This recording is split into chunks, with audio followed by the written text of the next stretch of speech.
Hi again. This video is about a boxcar averager. I had discussed a boxcar averager made by PAR company, which is also known as EG&G, the model 160 in August of 2022, and I went through the theory of operation as well as gave a fairly detailed video about its use and how I set it up and various features of that particular integrator. This one is a different integrator made by Stanford Research, and it's more of a modular approach and much easier to use in my opinion. It's available through eBay and many other sources, but this one is actually fairly basic unit. It does not have all the modules, but it does have a few important modules that one needs to do gated integration and averaging as well as scanning. So I'll go into the operation of this unit in this video, and we'll see how it compares with the previous PAR 160 which I had demoed earlier. For those who want to explore more, I'll put down the links of my previous videos on the PAR 160 as well as some other links that may be relevant to boxcar averagers or boxcar integrators. So hopefully you'll find those useful. One I showed a few months ago was the EG&G PAR 160. This one is a Stanford Research, which is a more flexible unit. As you can see, it's got this chassis with multiple modules plugged in. So I have two modules in here, and this boxcar integrator pretty much is used to detect signals on a, basically to be able to zoom in into a certain waveform and find the level of that signal, and it can reject noise and be able to fine-tune into a certain part of the waveform, and it can be as narrow as in the order of nanoseconds in terms of the resolution it can get into. This particular unit is has been you see it all over the place. It's useful in a lot of applications in nuclear as well as in spectroscopy and laser applications where you want to detect certain part of the signal, like a decaying signal, or certain transient events that occur repeatedly. So what we have here are three modules. One is the main power supply and display module over here on the right side, and it's got a digital display which measures the voltage, average voltage that is seen by the gating signal at a certain point of the waveform that you are trying to measure. There's also an analog meter over here on top, and below this is a bar graph which will show trends as it can move around the actual DC value, and if it's a stable signal it should stay on a certain fixed location on this bar graph. And there are other functions here, be able to drive the power into the other modules. So at the back there is a NIMBIN connector which allows you to, as you can see on the right side down there, there are these multiple voltage and signals that can be sent across the bus into various modules, and as well as control information that can be sent by a control module if you have that over here.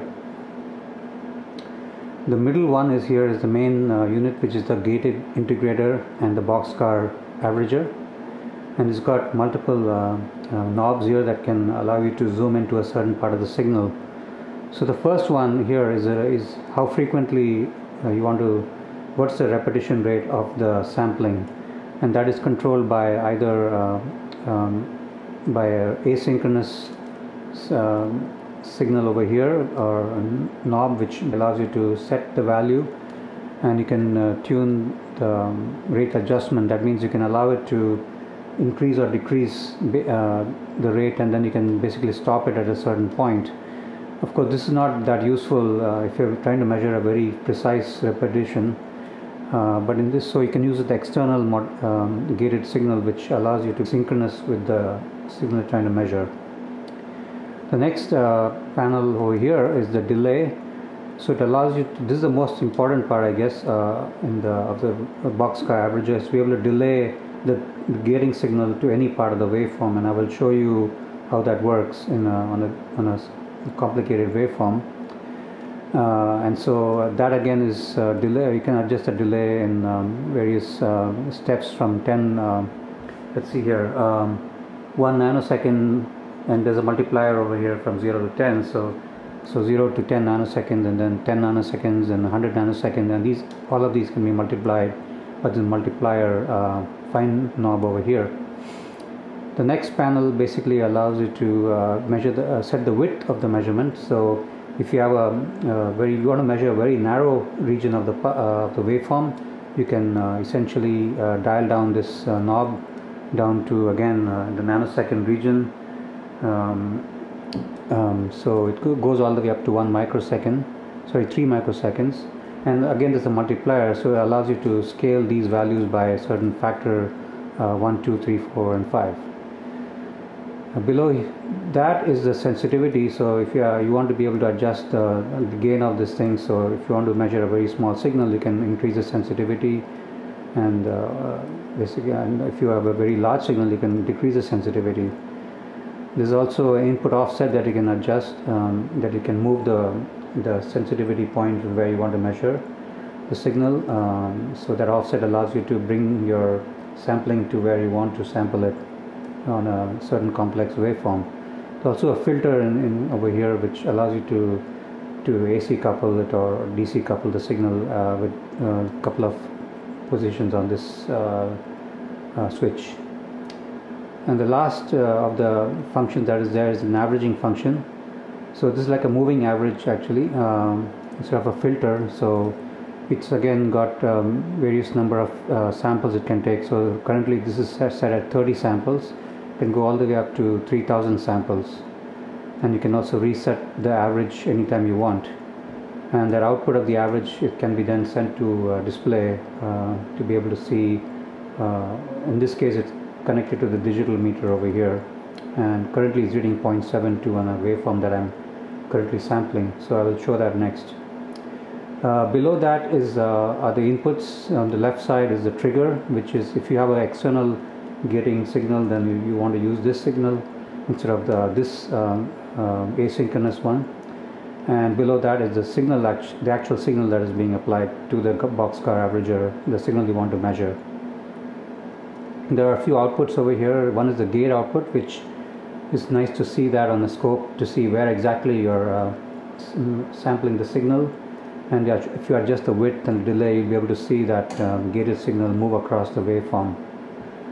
Below that is signal output, so whatever the signal is going in, you can also monitor that with the gain and other parameters already put into that. On the left side over here is the gate scanner. This is similar to the one in the Power 160, but this is a modular block that is separately available. So in case you don't need to sweep the gating across a certain part of the waveform, you can just leave it at a fixed location, and this unit will do that. It's a fixed location gated scanner, and you can adjust the exact location, but it's not going to be moving around. So if you want to sweep it like forward or reverse, that is, you want to scan the gating signal across the waveform, then you have an option to do a reverse and or a forward scan. You can do a single scan or repeat the scan continuously. And there are some annunciation signals over here showing whether you're over range on the scan or whether you're actually scanning. When it's actually scanning, this light will light up, and there's also a scan complete signal. The scan time is in seconds, so you can take however much time you want, based from all the way from 0.1 seconds to 300 seconds. So the slower the scan, the more time you'll spend on a given point. And then you can adjust the start position, and the scan width, these two knobs, so you can exactly start where you want to begin the scan on the waveform. And if you take the signal output coming off the averager and you send it to a plotter, you can allow that plotter to be controlled by this pen lift signal. So when you're done with the scan, you want to lift the pen, otherwise you're going to run over the paper or something. And there's also an x-axis output that you can allow this to be used to drive an oscilloscope, where you can look at the same information on a scope and then do an XY plot. So that's this unit, and I try to cover it pretty quickly. It's quite kind of new to me, so I haven't fully explored everything, but it's fairly easy to set up compared to my the other one, the EG&G 160, as it's totally modular, and all the controls are fairly easy to operate.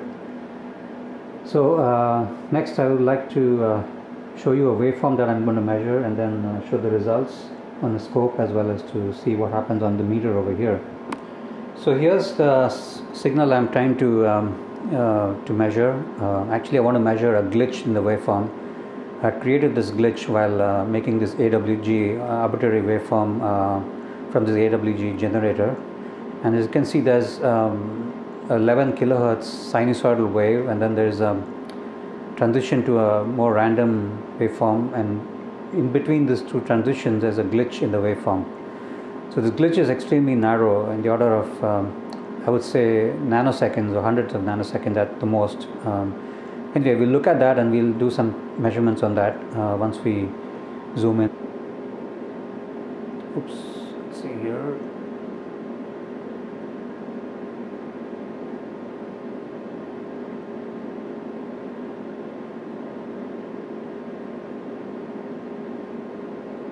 So that's the glitch. You can see it's very narrow, but we'll have to, it's better to look at it on the scope. This doesn't have any more resolution than that to zoom in. Perhaps you can, yeah, that's about it, I think. Anyway, so that's the waveform I wanted to sample, and currently what I have is the Boxcar integrator is actually positioned the gate right at close to this glitch over there. So I'll show you next that signal, and that's the waveform I'm displaying that portion of the waveform that you can see the glitch, and the gating pulse is in the yellow over here, which is slightly offset from that glitch location. And I can actually move that using the controls on the Boxcar averager, so by changing the delay. So as you can see, I'm moving the delay across that slightly using that knob, and you can see now it's actually centered right on top of that gating pulse, or the gating pulse is actually sitting on top of the waveform I'm trying to measure the glitch on. Now the scope of course can go can zoom in further. So that glitch, as you can see, is the scale over here is 1 microseconds. It's not actually, no, glitch is not that big. I thought it was nanoseconds, but so it's a 1 microsecond scale division. So it's about 500 nanoseconds in terms of the glitch width that's coming off this generator. Now, one thing I can do is to, if I want to get rid of the glitch in real life, let's say I don't want that glitch, I can of course change the AWG bandwidth. To do that,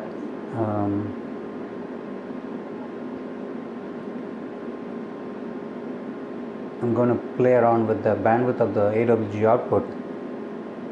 You can see I just reduced it to 1 megahertz, and now it's at 100 kilohertz. So the glitch is gone, because now the output of the AWG is now band limited, so it's filtered out that glitch which was in the original waveform.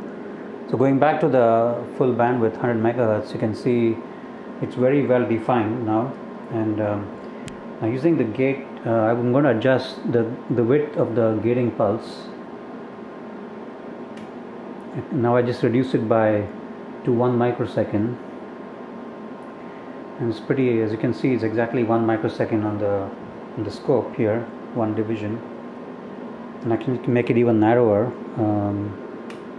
So this is 300 nanoseconds, and now it's 100 nanoseconds. So I can now move the wave and actually measure the amplitude right in the middle of that pulse of that glitch. So that's, I'm going to next show you the actual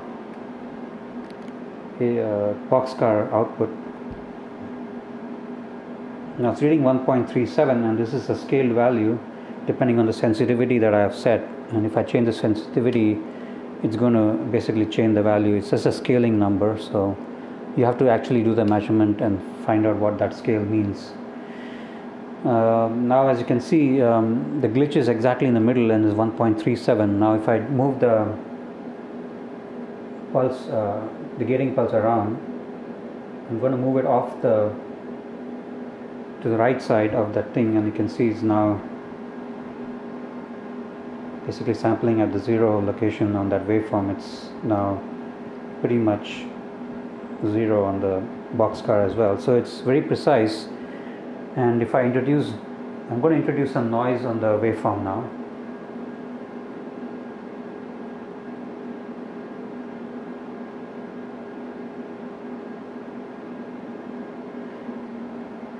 And you'll notice that there's considerable noise on that signal. And if you look at the output on the Boxcar, it's rejecting that noise, and if I increase the amount of averaging, it's going to actually reject it almost completely, which is what a Boxcar is supposed to do. Now going back to the peak location, I'm going to move that again to the peak location. And this is where the beauty of the instrument really shines. You have a very noisy pulse, as you can see over there, and this one is pretty much rock solid. The amplitude is varying by almost 50% based on the noise level, but this one hardly moves, barely. In this scale it's set at half a volt, so it's I think the scaling is about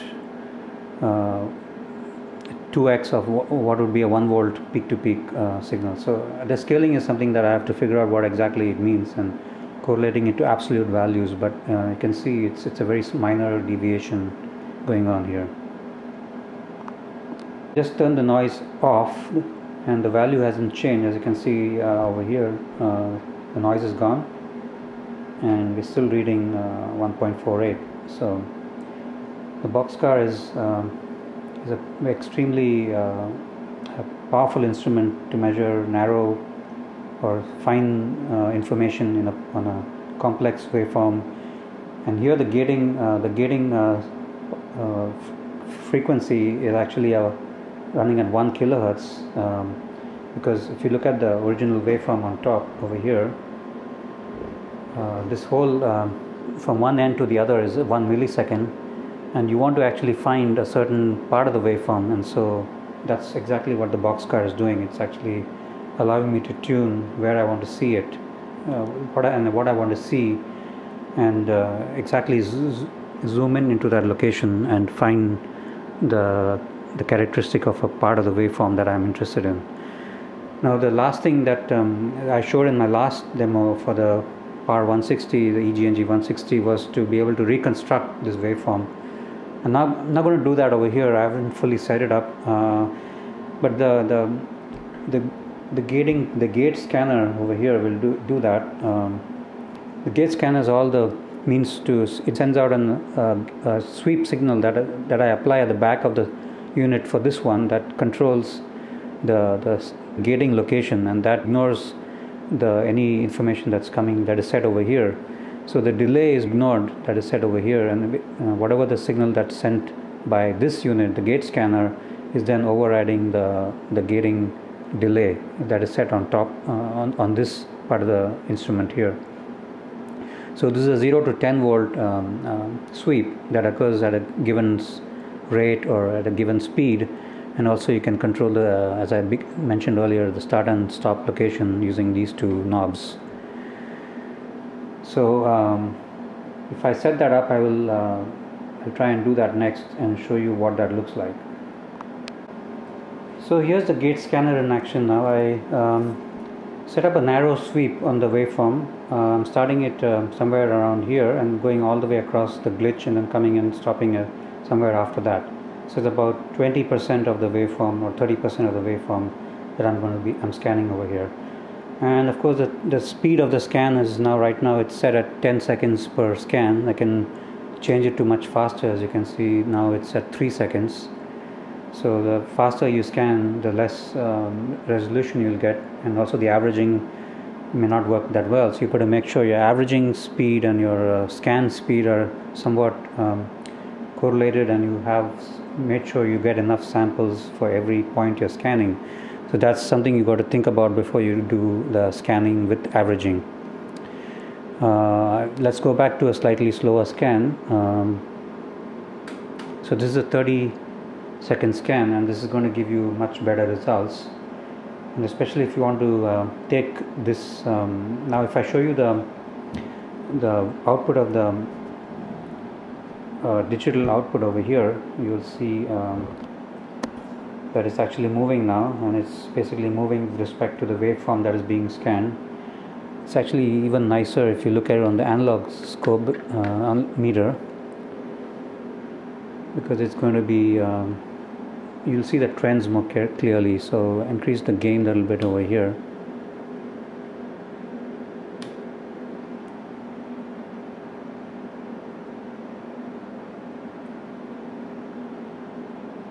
And that's the maximum that we were seeing earlier, so it's a little bit too much. So if you want to get the glitch more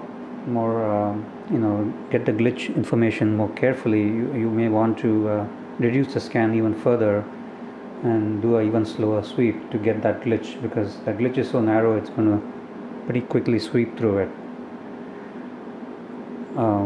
The other thing I can try, I haven't done this, is to look at the bar graph and what that does. Yeah, as you can see, the bar graph tends to just move, just like on the scope. You can see it reaches the maximum and then finds a minimum and so on. Of course, doesn't have enough. This is not very useful except to see trends, but it does.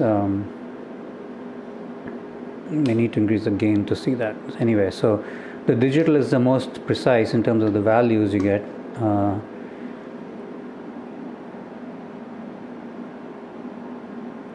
But it's interesting to see that the analog and the digital outputs are basically tracking each other, and so this is a fixed scale, so if it's too small you won't see the deviations too much, but the digital is much more easier to see the numbers moving around. And of course that depends totally on the sensitivity and dynamic range that you have on the signal. So going back to the display over here, yeah, I can change the scan width, allow me to get a narrower sweep.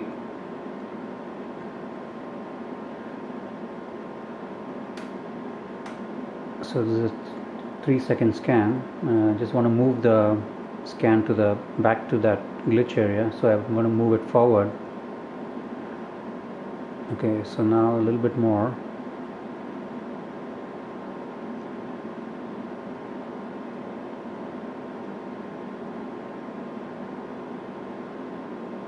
So it's sweeping through that scan area.